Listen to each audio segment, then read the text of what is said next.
Por meio de intensos estudos da Bíblia, os adventistas compreenderam o significado da lei no lugar santíssimo do santuário celestial. Examinando o coração da lei, também descobriram o significado da observância do sábado.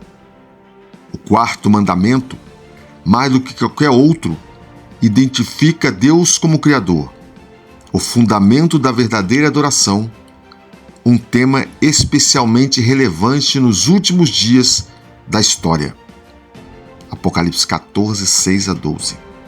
O objetivo de Satanás desde o início tem sido impedir a adoração a Deus mediante a subversão da lei divina. Ele sabe que tropeçar em um só ponto significa ser culpado de todos. Tiago 2,10. Assim, encoraja as pessoas a transgredir a lei. Satanás odeia o sábado porque ele relembra a existência de um Criador e de como suas criaturas devem adorá-lo. Mas esse mandamento também está preservado na lei no lugar santíssimo do santuário celestial. Visto que a lei é o que define o pecado, desde que as pessoas busquem ser fiéis a Deus, sua lei deve continuar sendo válida, incluindo o mandamento do sábado. O objetivo do nosso estudo essa semana é mostrar a ligação entre o santuário, a lei de Deus, o sábado e a crise vindoura relacionada com a marca da besta. Também vamos examinar a relevância do dia do Senhor para a geração do fim dos tempos.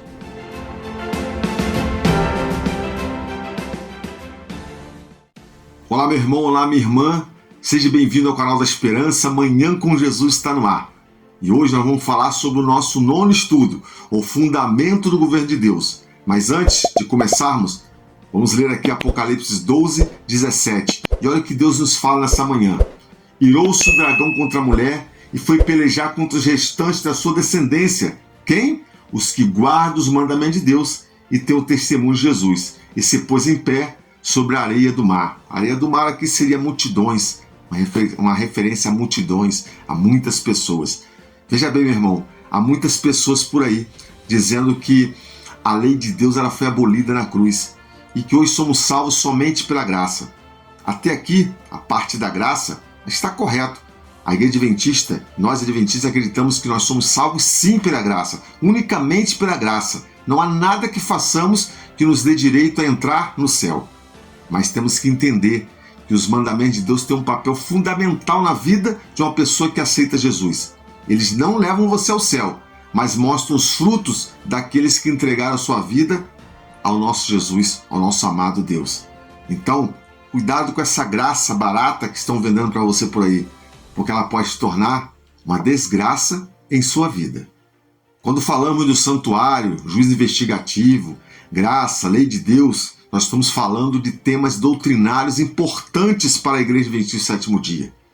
Por não compreenderem, essas pessoas não compreenderem o ritual tipológico do santuário, como nós estamos estudando, por não saberem definir a função da lei e sua relação com a graça, muitos têm caído no engano de achar que os adventistas do sétimo dia acreditam numa salvação por meio de obras e que o sacrifício de Cristo não foi completo na cruz, já que ele ainda precisa fazer algo no santuário celestial.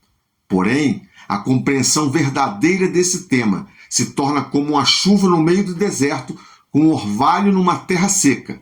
Ao compreender o trabalho de Cristo como nosso sumo sacerdote no santuário celestial, ao entender que, embora a lei não salve, todo salvo obedecerá à lei de Deus. Ao compreender perfeitamente esses temas, todo sincero leitor aqui da Bíblia encontrará paz de espírito e regozijo na salvação. Muitos pensam que a doutrina distintiva nossa dos Adventistas do Sétimo Dia seja a guarda do sábado. Ainda que a Adventista seja bastante conhecida pela guarda do sábado, meu irmão, eu quero dizer para você que existem outras igrejas cristãs que também observam o quarto mandamento, observam o sábado. A doutrina distintiva dos Adventistas, na verdade, é a doutrina do santuário.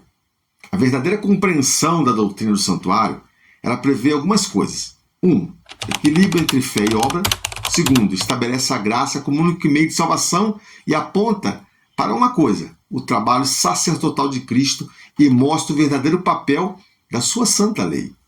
O santuário tipológico, erigido na terra, apontava para todo o ministério salvífico realizado por Cristo em todas as suas fases. Ele era o Cordeiro de Deus que tiraria o pecado do mundo.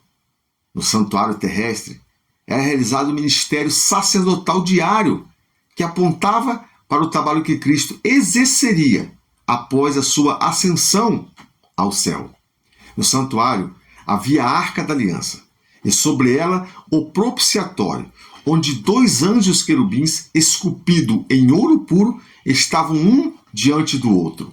Ali entre eles aparecia na verdade a Shekinah, isto é, a glória de Deus.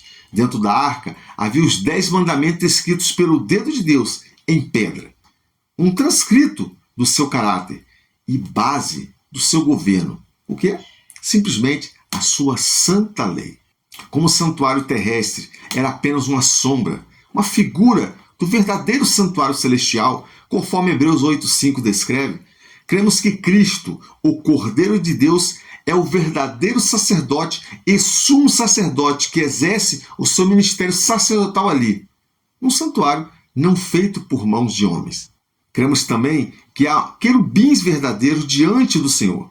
Na correlação entre o santuário terrestre e o celestial, cremos que onde aparece a Shekinah, no propiciatório, na verdade está o trono de Deus. Isso pode ser visto claramente na visão descrita no livro de Ezequiel, no qual o profeta Ezequiel vê o trono de Deus e ao seu redor anjos querubins. Abaixo do propiciatório, no santuário terrestre, estava a lei. Por isso, cremos que a lei de Deus está na base do seu trono. É por ela que todos serão julgados. Por isso, o salmista disse: justiça e juízo são a base do seu trono. Misericórdia e verdade vão diante do teu rosto. Salmos 89:14 diz isso. Não há justiça e juízo onde não há lei, meu irmão. O pecado não é imputado, não havendo o quê? A lei. Eu não conhecia o pecado, senão porque pela lei. Porque eu não conheceria a consciência se a lei não dissesse: não cobiçarás. Romanos 5:13 e Romanos 7:7 fala sobre isso.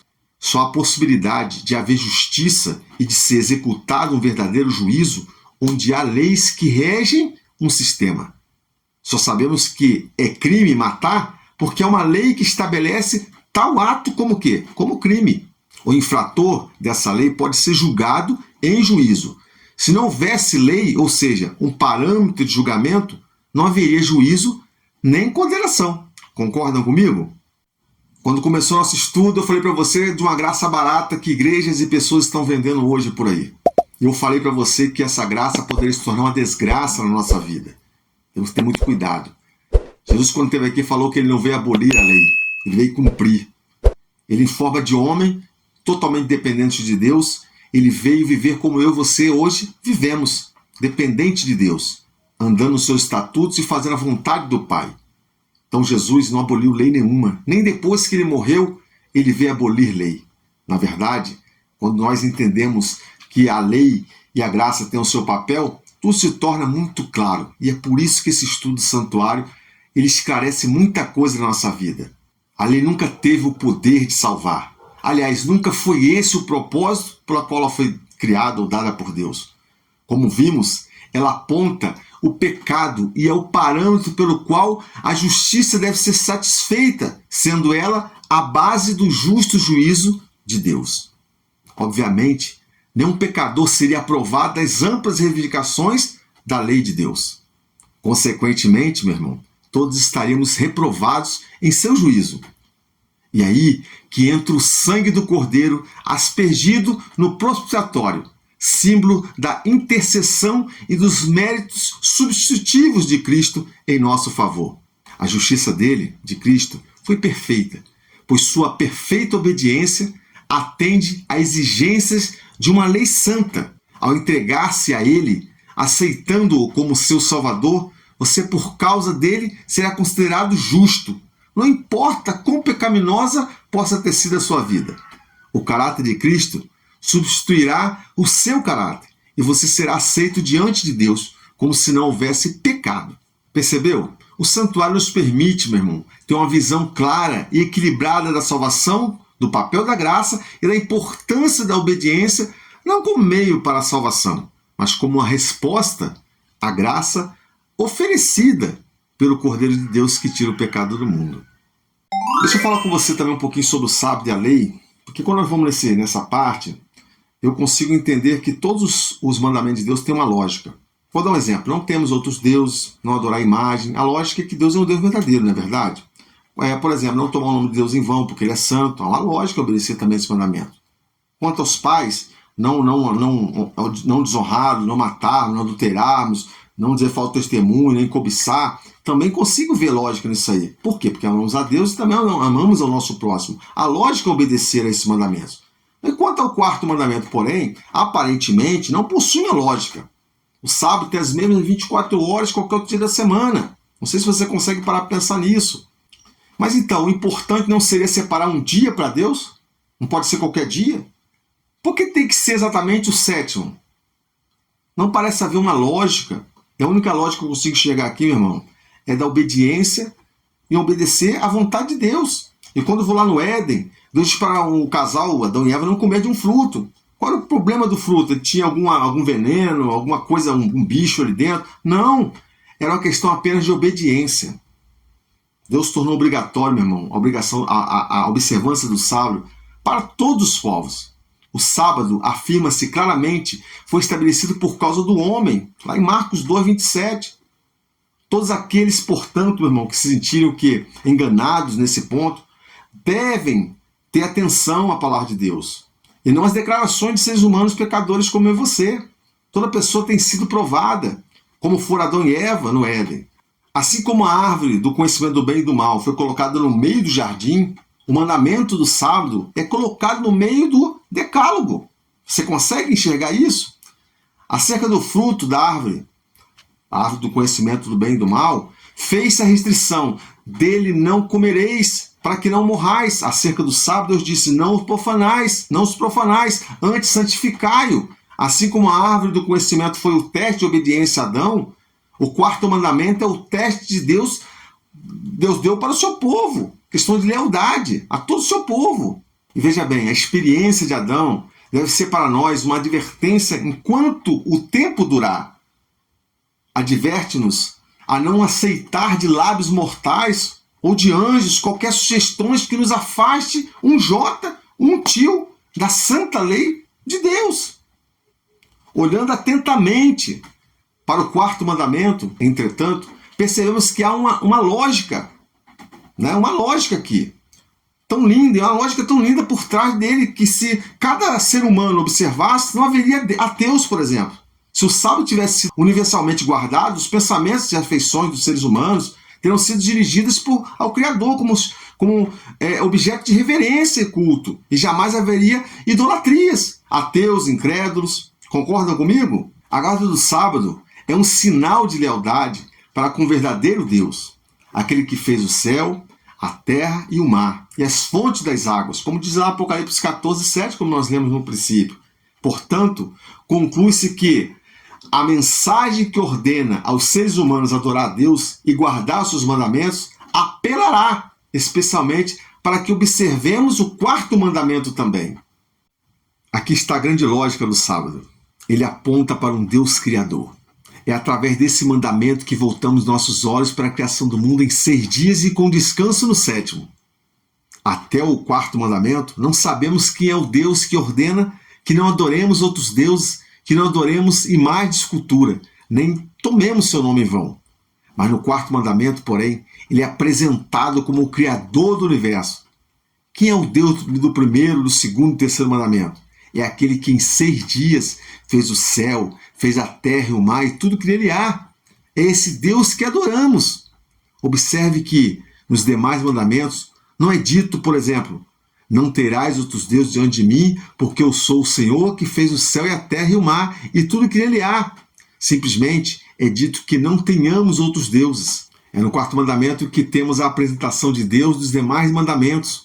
Por isso, Satanás odeia tanto o quarto mandamento, o qual nos permite saber que não adoremos qualquer divindade, mas ao Deus Criador de todas as coisas. Marca da besta, selo de Deus, assunto que chama muita atenção das pessoas. Quando nós vamos ao livro de Apocalipse, nós vemos que o ódio de Satanás ao quarto mandamento se intensifica e se evidencia por meio das obras da besta que sobe do mar e da terra. Que é a besta que sobe do mar? No livro de Apocalipse, temos as características de quem seria esse animal. E aqui diz o seguinte: e foi-lhe dado uma boca para proferir grandes coisas e blasfêmias. E deu-se-lhe poder para agir por 42 meses. E abriu a sua boca em blasfêmia contra Deus, para blasfemar do seu nome e do seu tabernáculo, onde se encontra hoje, lógico, a lei de Deus, e dos que habitam no céu. Apocalipse 13, 5 e 6 relata esse texto. Olhando para o livro de Daniel, percebemos características similares: e proferirá palavras contra o Altíssimo, e destruirá os santos do Altíssimo, e cuidará em mudar os tempos e a lei, e eles serão entregues na sua mão por um tempo e metade de um tempo. Daniel 7, 25 fala sobre isso. Em ambos os textos é retratado um poder que possuía as mesmas características. E quais são elas? Esse poder fala blasfêmia contra o Altíssimo, persegue os santos. O tempo de perseguição é similar a 1260 anos, retratado no período de 42 meses, ou tempo e metade de um tempo, que corresponde a 3 anos e meio, levando em conta o princípio dia e ano. Por essas características e outras contidas nos dois relatos, já que a análise não foi exaustiva, podemos concluir que se trata do mesmo poder perseguidor. Entre as características apontadas por Daniel está de que esse poder cuidaria em mudar os tempos e a lei. Aqui nós temos uma figura de linguagem, que é uma figura gramatical, pela qual se decompõe uma ideia em duas. Para deixar mais claro o que o texto de Daniel realmente quer dizer, numa tradução mais próxima ao original, lógico, é que esse poder cuidaria em mudar da lei o tempo, ou seja, mudar da lei aquilo que se refere ao tempo. O único mandamento da lei que se refere ao tempo é o sábado. Daniel já previa que um poder mudaria o mandamento da lei de Deus, que diz respeito ao tempo. Isso tem seu exato cumprimento com o papado e a mudança que este realizou do sábado para o domingo. Apocalipse 12 termina dizendo que o dragão está irado contra aqueles que guardam o mandamento de Deus e tem a fé em Jesus. Na sequência é apresentada uma besta, aquela mesma que perseguiu os santos por 1260 anos e que mudou o mandamento de Deus do sábado para o domingo. Se a ira do diabo é contra quem guarda os mandamentos de Deus, e se o diabo vai usar um poder para perseguir o povo que guarda os mandamentos, é óbvio concluir que o sábado da lei, o mandamento que foi mudado, será um dos pontos centrais nessa perseguição. Ademais, as escrituras dizem que o sábado é um sinal entre Deus e o seu povo, conforme Ezequiel 20:20 relata. Se a marca, sinal de Deus com o seu filho, é um dia, logicamente, a contrafação não seria um código de barra, um chip ou algo dessa natureza. Se o sinal de Deus seria um dia, o sinal da besta seria também um dia, mas um dia falso. Assim sabemos que haverá uma perseguição por parte daqueles que vão observar um falso dia de repouso. Ao passo que os que resolveram obedecer a Deus e os seus mandamentos, esses serão perseguidos. Deus, no entanto, está sempre com os seus filhos. Amém? Amém. E para a gente concluir o estudo da semana, eu quero dizer para você o seguinte: devemos estar preparados para as cenas que estão justamente diante de nós. Breve, muito em breve, as mais severas provas virão sobre mim e sobre você. E se não estivermos escondidos no esconderijo do Altíssimo, nós seremos presas fáceis. Não está longe o tempo em que cada pessoa será provada. A observância do falso sábado será imposta sobre todos nós. A controvérsia será entre os mandamentos de Deus e os mandamentos dos homens. Os que pouco a pouco têm se rendido a exigências mundanas e se conformado com os costumes do mundo, acabarão se rendendo também aos poderes terrestres, em vez de sujeitar os menosprezos e os insultos, as ameaças de prisão e até a morte. Nesse tempo, meu irmão, o ouro será separado da escória. A verdadeira religiosidade será claramente distinguida da devoção aparente e falsificada.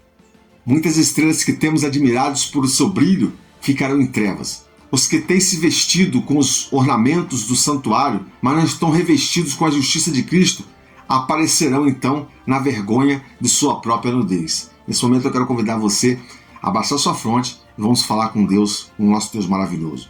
Querido Deus e bondoso Pai que habita no céu, muito obrigado a Deus, porque a sua palavra nos revela muitas verdades. Sabemos que o que está por vir não é fácil, mas temos que esperar em Ti. Esperamos no Seu Santo Espírito, na ajuda dos Seus santos anjos e, em princípio, ó Deus, principalmente na Sua palavra, que ela possa entrar e fazer morada em nosso ser, para que quando chegar todas essas provações, essas guerras espirituais, possamos estar de pé e permanecer de pé, observando a Sua vinda e o Seu retorno.